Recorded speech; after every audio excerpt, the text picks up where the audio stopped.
a conversation with Putin is expected.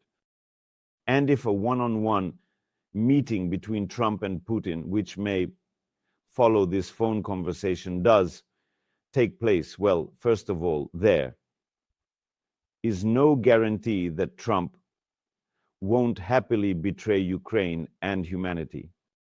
Trump can be decent, amusing, and charming, but he remains a complete enigma, and no one yet knows what's on his mind. In any case, I don't think the phone conversation will settle everything. But a face-to-face meeting, which is inevitable, will certainly leave someone humiliated. And a torn backside can't be covered up with talk about deals, victory, or any other kind of rhetoric. Trump still has, and it hasn't gone anywhere. Despite his occasionally bubbling charm, his main problem hasn't disappeared. Politicians can be the nicest people, but as a rule, they are tragically ignorant and dependent on their advisors, who in turn are themselves captive to their own consultants.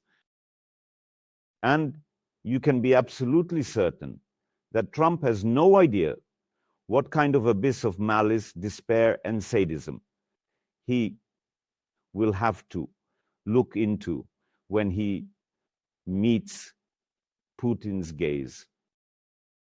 And he doesn't understand just how vile and inventive this sadism is, or how solid the foundation is on which Russian meanness and Russian malice stand. In any case, let's put it this way. Trump is not up to facing that gaze. It's like staring for a long time into the deepest Russian outhouse toilet. As is well known, if you stare into a deep Russian outhouse toilet for too long, it starts staring back at you. There lurks a spirit from which that Kremlin eye gleams. Trump, of course, one feels sorry for Trump. He constantly shows, time and again, a complete naivety and lack of understanding of what is encoded in the word "ru." All right, as for Putin, everything is clear with him. A maniac, a monstrous centipede hatched from a sulfurous KGB larva. With him, it's all clear.